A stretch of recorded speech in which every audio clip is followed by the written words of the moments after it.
1991 नंतरच्या महत्त्वाच्या संकल्पना आणि समस्या या दुसऱ्या प्रकरणाच्या दुसऱ्या भागामध्ये आपण जागतिकीकरण या मुद्द्याअंतर्गत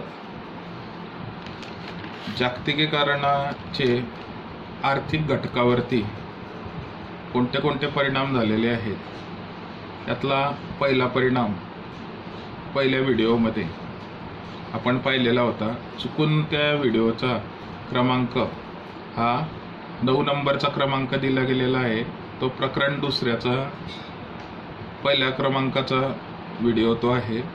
त्यात आपण आर्थिक घटक या मुद्द्याअंतर्गत भांडवली गुंतवणुकीचा मुक्त संचार हा मुद्दा आपण त्यात अभ्यासलेला होता। यात दुसरा जागतिकीकरणाचा महत्त्वाचा परिणाम आर्थिक घटकावरती कोणता झालेला आहे ते आपल्याला या दुसऱ्या क्लिपमध्ये पाहायचं आहे। त्यात सर्वात महत्त्वाचा दुसरा आर्थिक घटक किंवा जागतिकीकरणाचा आर्थिक घटकावरती काय परिणाम झाला तर व्यापार या संकल्पनेमध्ये बदल त्या ठिकाणी घडून आले। 1990च्या दशकानंतर व्यापार या संकल्पनेच्या दृष्टिकोनात अनेक बदल झालेले आपल्याला दिसून येतात। म्हणजे 90च्या आधीचा व्यापार हा वेगळ्या पद्धतीचा आणि 90 नंतर व्यापार या संकल्पनेचा जो काही दृष्टिकोन आहे याच्यामध्ये अनेक बदल त्या ठिकाणी झाले। म्हणजेच 1948 पासून आंतरराष्ट्रीय व्यापाराबाबतचे नियम हे गॅटच्या अंतर्गत आखले जात होते। आंतरराष्ट्रीय व्यापाराबाबतचे नियम जे होते हे 1948 पासून गॅटच्या अंतर्गत आखले जात होते। गॅट ही कोणत्याही प्रकारची संघटना नव्हती, तो व्यापारासंबंधीचा राष्ट्रादरम्यान केलेला एक करार होता। 1995 मध्ये गॅटच्या जागी जागतिक व्यापार संघटना म्हणजे वर्ल्ड ट्रेड ऑर्गनायझेशन याची निर्मिती त्या ठिकाणी केली गेली। 95 मध्ये गॅटच्या जागी जे 1948 पासून आंतरराष्ट्रीय व्यापाराबाबतचे नियम हे ज्या गॅटच्या अंतर्गत केले जात होते त्या गॅटच्या जागेवरती 1995 मध्ये जागतिक व्यापार संघटनेची वर्ल्ड ट्रेड ऑर्गनायझेशनची निर्मिती ही केली गेली। आणि WTO हे नेमकं काय काम करतं, म्हणजे जागतिक व्यापार संघटना नेमकं काय काम करते हे जर आपण पाहिलं तर आयातीवरील सीमा शुल्क आणि इतर कर त्या ठिकाणी रद्द करून जागतिक पातळीवरती व्यापार मुक्त करण्यासाठी राष्ट्रांना प्रोत्साहन देण्याचं महत्त्वाचं काम वर्ल्ड ट्रेड ऑर्गनायझेशन जागतिक व्यापार संघटना त्या ठिकाणी करत असते। आयातीवरील पुन्हा एकदा पहा, आयातीवरील सीमा शुल्क आणि इतर कर रद्द करून जागतिक पातळीवर व्यापार मुक्त करण्यासाठी राष्ट्रांना प्रोत्साहन देणं हे वर्ल्ड ट्रेड ऑर्गनायझेशनचं जागतिक व्यापार संघटनेचं एक महत्त्वाचं असं कार्य त्या ठिकाणी आहे। त्यानंतर आहे लक्ष ठेवणारी एकमेव संघटना। आंतरराष्ट्रीय व्यापार जो काही चालतो या आंतरराष्ट्रीय व्यापारावरती लक्ष ठेवणारी ही एकमेव अशी महत्त्वाची संघटना आहे। म्हणजे आंतरराष्ट्रीय व्यापारासंबंधी असलेल्या नियमांच्या पालनाबाबत की आंतरराष्ट्रीय स्वरूपाचा जो काही व्यापार चालला आहे त्याच्यामध्ये नियमांचं पालन होत आहे किंवा नाही यावरती लक्ष ठेवणारी ही एकमेव संघटना त्या ठिकाणी आहे। म्हणजे त्या व्यापारावरती लक्ष ठेवणं हे दुसरं महत्त्वाचं कार्य त्या ठिकाणी ते करत असते। त्यानंतर आहे मुक्त व्यापारासाठी प्रोत्साहन देणं। विश्व व्यापार संघटनेचं आणखी एक महत्त्वाचं काम आहे की मुक्त व्यापारासाठी प्रोत्साहन हे त्या ठिकाणी ते देत असते। देशांदरम्यानचे व्यापारासंबंधीचे विवाद सोडवणे, व्यापारावरून 2 देशांमध्ये जर विवाद निर्माण झाले असतील तर ते सोडवण्याची प्रमुख जबाबदारी ही WTOची विश्व व्यापार संघटनेची त्या ठिकाणी असते। आणि देशांदरम्यान व्यापाराबाबत बोलणी घडवून आणणे दोन देशांमध्ये व्यापाराबाबत बोलणी घडवून आणण्याचं सुद्धा महत्त्वाचं काम ही विश्व व्यापार संघटना, जी 1948 सालामध्ये आंतरराष्ट्रीय व्यापाराबाबतचे नियम करणारे जे काही गॅटच्या अंतर्गत जे नियम आखले जात होते, त्या गॅटच्या जागी जी जागतिक व्यापार संघटना आहे ती हे कार्य त्या ठिकाणी करत असते की देशादरम्यान व्यापाराबाबत बोलणी घडवून आणणं हे एक महत्त्वाचं काम त्या ठिकाणी ते करत असते. आणखी एक त्या ठिकाणी लक्षात घ्यायचं की दुसरं एक असं आहे की व्यापार या संकल्पनेमध्ये झालेला हा पहिला बदल आपण पाहिला की गॅटच्या जागेवरती WTO त्या ठिकाणी आले. WTOचं कार्य काय आहे हेही आपण पाहिलं. दुसरा काय व्यापार या संकल्पनेमध्ये बदल झाला जागतिकीकरणामुळे, तर दुसरा महत्त्वाचा बदल आपण लक्षात घ्यायचा आहे की व्यापार हा साधारणतः कसं असतं की व्यापार हा साधारणतः वस्तूंचा केला जातो. वस्तू म्हणजे कोणत्याही त्याच्यात लोखंड असेल, कोळसा असेल, खनिज तेल असेल, यासारख्या वस्तू त्याच्यामध्ये असतात. नाशवंत वस्तूसुद्धा असतात, फुले, फळे, बियाणे इत्यादी. परंतु 90च्या दशकात व्यापार या संकल्पनेत अधिक व्यापक रूप त्या ठिकाणी व्यापक स्वरूप हे दिलं गेलं. म्हणजे केवळ वस्तू आणि नाशवंत वस्तू एवढ्या पुरता हा व्यापार आता काही मर्यादित राहिला नाही जागतिकीकरणानंतर, तर त्यात सेवा क्षेत्राची सुद्धा भर घातली गेली. हा एक महत्त्वाचा बदल. सेवा क्षेत्राची सुद्धा भर घातली गेली.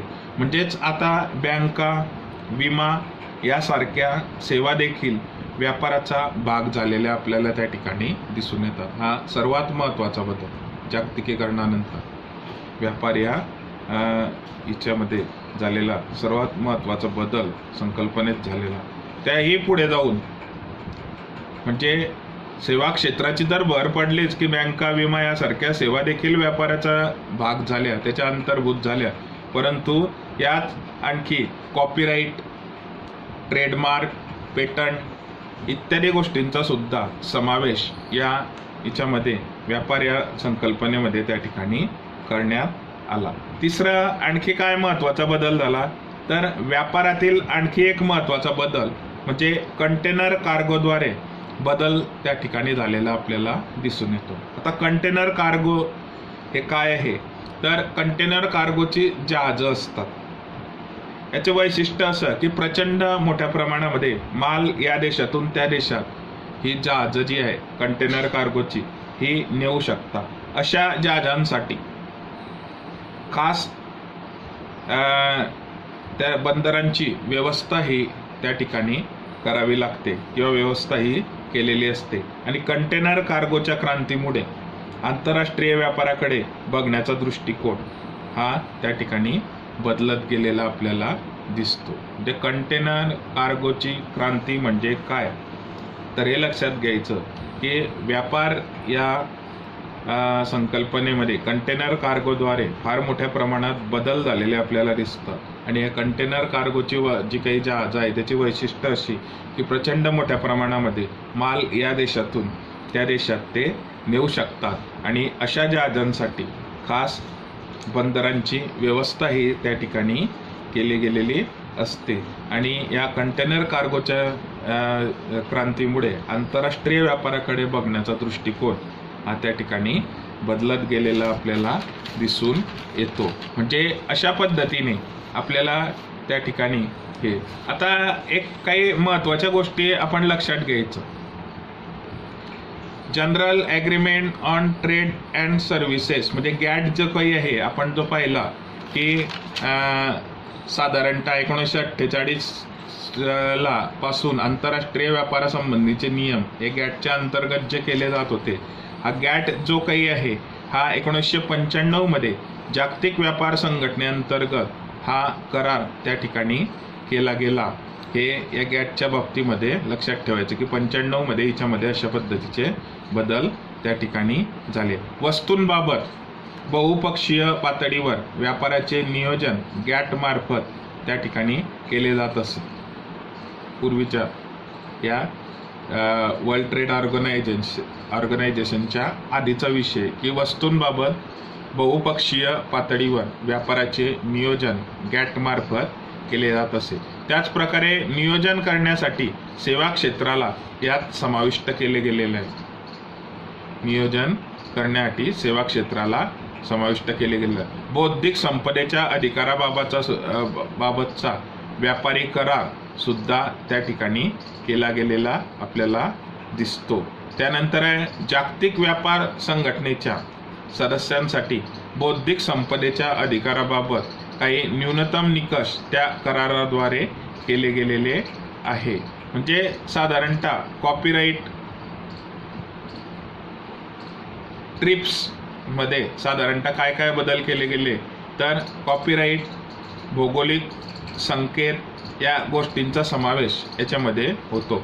औद्योगिक design, integrated circuit, patent, trademark इत्यादींचा समावेश आता याच्यामध्ये केला. बौद्धिक संपदा अधिकाराची अंमलबजावणी करण्याची प्रक्रिया ही उपाययोजना आणि विवाद निवारण इत्यादी गोष्टी देखील आता ट्रिप्समध्ये त्या ठिकाणी सांगितलेल्या आहेत. म्हणजे ही एक एक्स्ट्राची माहिती आपण हे करून घ्यायची की आपल्याला साधारणतः गॅट नंतर WTO कसं आलं, त्याच्यात आणखी कोणत्या गोष्टी अंतर्भूत झाल्या, ट्रिप्स म्हणजे काय गोष्ट आहे, त्यात कोणत्या साधारणतः कॉपीराईट, भौगोलिक संकेत या गोष्टींचा कसा समावेश झाला, औद्योगिक design, integrated circuit, patent, trademark इत्यादीचा समावेश झाला आणि बौद्धिक संपदा अधिकाराची अंमलबजावणी करण्याची प्रक्रिया, उपाययोजना आणि विवाद निवारण इत्यादी गोष्टी देखील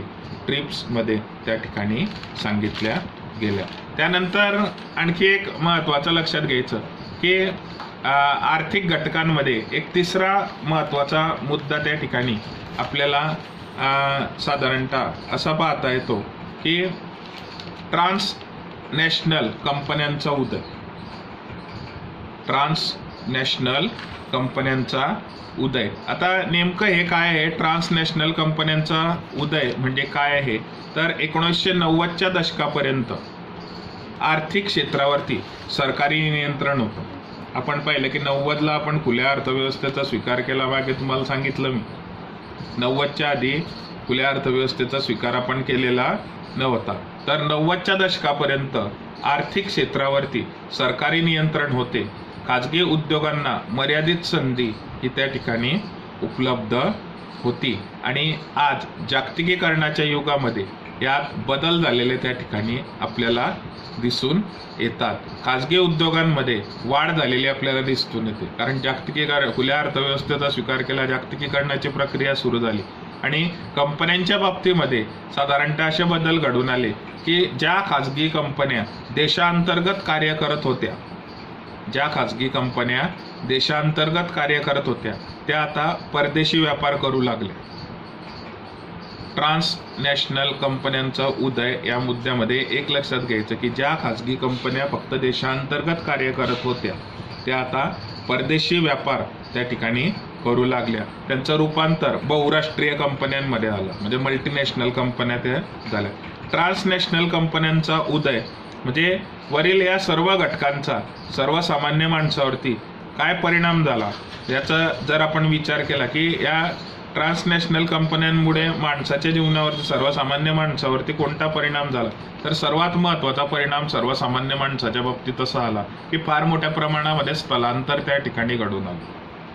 कुशल आणि अर्धकुशल कामगारांचे आज एका राष्ट्रातून दुसऱ्या राष्ट्रात स्थलांतर होताना आपल्याला दिसून येतं. कुशल आणि अर्धकुशल कामगारांचे एका राष्ट्रातून दुसऱ्या राष्ट्रामध्ये स्थलांतर होताना आपल्याला दिसून येतं. त्याचा परिणाम श्रमिक बाजारावरती त्या ठिकाणी होतो. उदाहरणार्थ बरेच कुशल आणि अर्धकुशल कामगार आज पश्चिम आशिया, अमेरिका, युरोप इत्यादी ठिकाणी काम करत असताना आपल्याला त्या ठिकाणी दिसतात. खाजगी क्षेत्राच्या वाढीमुळे सेवा क्षेत्रात रोजगाराच्या संधी त्या ठिकाणी वाढलेल्या आपल्याला दिसतात.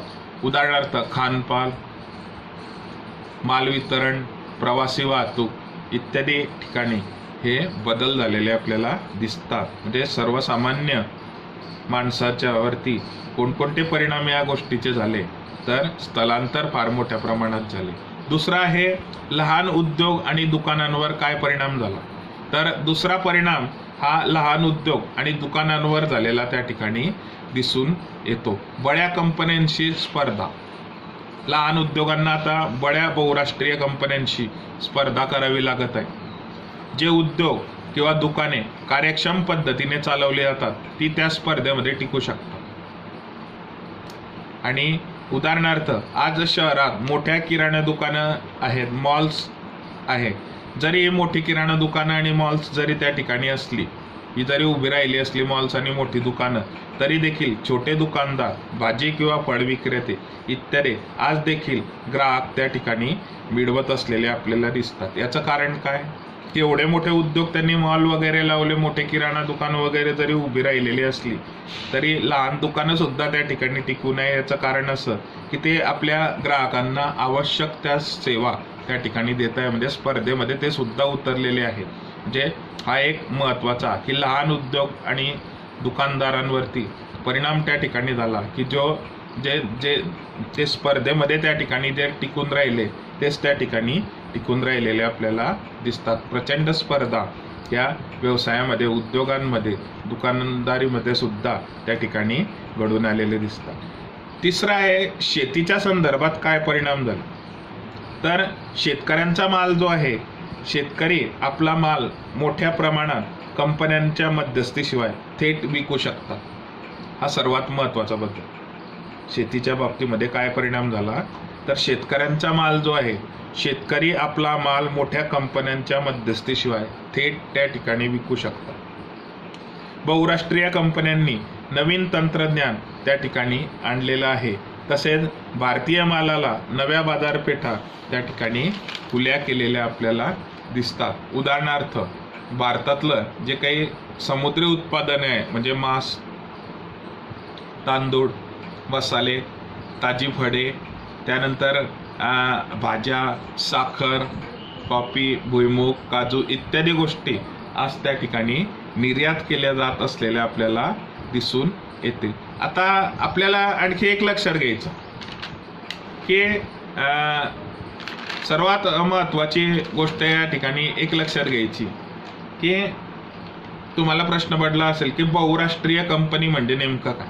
मल्टीनॅशनल कंपनी हा शब्द जो काही येतो, तर बहुराष्ट्रीय कंपनी म्हणजे अशी कंपनी असते जिथे एका राष्ट्रात त्या कंपनीचं मुख्यालय असतं, परंतु ती अनेक देशांमध्ये कार्यरत असते. एका राष्ट्रात मुख्यालय आणि तिथून समजा अनेक राष्ट्रांमध्ये जी कंपनी कार्यरत असते तिला त्या ठिकाणी बहुराष्ट्रीय कंपनी असं म्हटलं जातं. भारतातील काही बहुराष्ट्रीय कंपन्यांची उदाहरणं जर आपण पाहिली तर बजाज, डाबर, ONGC, आदित्य बिर्ला, अमूल, गोदरेज, विप्रो ही जी काही आहे ही भारतातील मल्टीनॅशनल बहुराष्ट्रीय कंपन्यांची उदाहरणं आहे. त्यानंतर आहे ट्रान्सनॅशनल कॉर्पोरेशन. काय बनकड आहे ते आपण आधी पाहिलं. तर नेमकं हे काय आहे तर या बहुराष्ट्रीय कंपन्यांचाच एक महत्त्वाचा प्रकार आहे हा ट्रान्सनॅशनल कॉर्पोरेशन. हे हा बहुराष्ट्रीय कंपन्यांचाच एक महत्त्वाचा प्रकार आहे. या कंपन्या कोणत्याही एका राष्ट्राला बांधील त्या ठिकाणी नसतात. कोणत्याही एका राष्ट्राला त्या बांधील नसतात. त्यांचे एकाच राष्ट्रात मूळ स्थान त्या ठिकाणी नसतं. कोणत्या कोणत्या मग अशा ट्रान्सनॅशनल कॉर्पोरेशन कंपन्या तर Nestle, Bayer, Unilever, Siemens, General Electric या ज्या काही आहे या ट्रान्सनॅशनल कॉर्पोरेशन या कंपन्या म्हणून ओळखल्या जातात. सेवा क्षेत्र ही नेमकी काय संकल्पना आहे तर साधारणतः पारंपरिक आर्थिक क्षेत्रांपैकी हे तिसरं एक महत्त्वाचं असं क्षेत्र आहे. पहिलं क्षेत्र कोणतं? शेती, खाणकाम, मासेमारी हे पहिलं सेवा क्षेत्र म्हणून ओळखलं जातं. दुसरं आहे उत्पादन क्षेत्र आहे आणि तिसरं सेवा क्षेत्र. यात खानपान, हाऊसकीपिंग, सुरक्षा इत्यादी सेवा त्या ठिकाणी येतात. म्हणजे बहुराष्ट्रीय कंपनी म्हणजे काय, ट्रान्सनॅशनल कॉर्पोरेशन म्हणजे काय आणि सेवा क्षेत्र म्हणजे काय, तिच्या ह्या तिघ गोष्टी आपण त्या ठिकाणी पाहिल्या. आता आपल्याला एक महत्त्वाचा पाहायचा आहे पुढच्या व्हिडिओमध्ये, जागतिकीकरणाचे राजकीय क्षेत्रावर झालेले परिणाम. जागतिकीकरणाचे राजकीय क्षेत्रावर झालेले परिणाम ते आपण तिसऱ्या क्लिपमध्ये पाहू, प्रकरण दुसऱ्याचे.